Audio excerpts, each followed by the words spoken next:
Disconnect the disqualified. This is a sad one. Always hate talking about this, but it's very important. In a lot of cases, we need to avoid the distraction that comes from interacting with people who are no longer good quality prospects for us.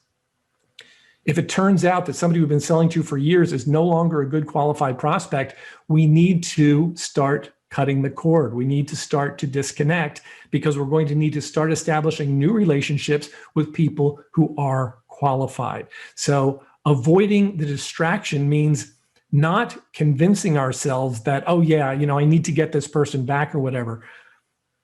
It's usually not the case. I mean, we don't like losing clients, but sometimes when a client goes away, it's not a bad thing. It opens the door for people who could be more productive, could be more helpful to you, could be more worthwhile to yourself and your business. So avoiding the distraction is big. To stop wasting time on poor quality prospects is essential. It's essential for prospects, poor quality prospects, and even people who have become poor quality clients.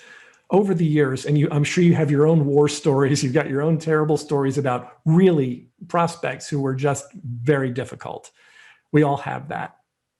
When I think back over my career and really poor quality prospects, there was one in particular that flipped a switch in my head for me. And it was a situation where I had made an appointment to see an insurance agent at a Chamber of Commerce function.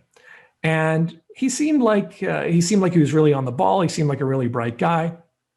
And I made an appointment to see him, got to his office, and I walked in and the place was kind of a dump. And I thought, that's unusual. But I'm like, okay, no problem. So I walked in, there was a receptionist there sitting behind a desk. And I said that I was there to see this person. And she said, he's not here. I said, oh, we have an appointment at 10 o'clock. Do you know when he'll be here? She said, no, I don't. Now, this was a long time ago. This was in an age before everybody was available all the time with cell phones. That's how long ago it was that I had this epiphany, but I still remember it really clearly. And so she didn't really have a way to reach him. She didn't know when he was going to be there. And I thought, okay, well, maybe he's just running a little late. I was there early. So she said, well, you can sit down and wait for him. So I sat down in this kind of not too clean chair. And I thought, okay. And I waited. And I waited till a little after 10. He wasn't there. I waited till close to 10 minutes past 10, and he still didn't show up. And I was looking around and I thought, what am I doing here? Why am I wasting my time with someone who doesn't value my time the same way that I would have valued his?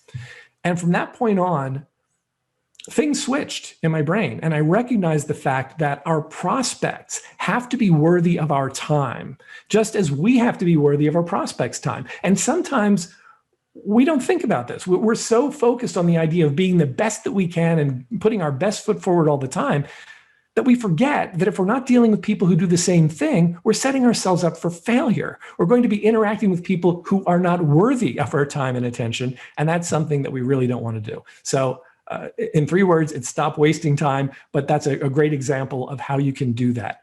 Recognize when you're having a conversation with someone, particularly if it's a prospect, if that conversation isn't good, if this person is cheap, if they're impatient, if they're not nice, imagine how they're going to be when they've got an order in with you, right? They're not going to be better. And imagine what it's going to be like when you're trying to get paid from someone like that.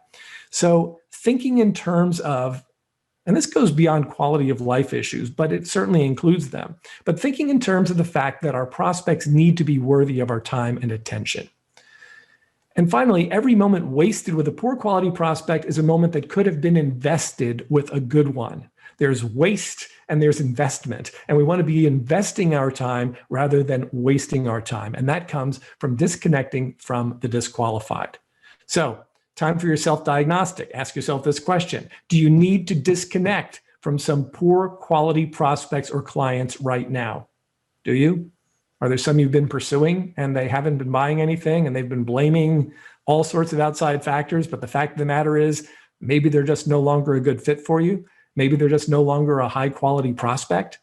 If so, it may be time to let go. Maybe time to disconnect some of the disqualified people that you're interacting with.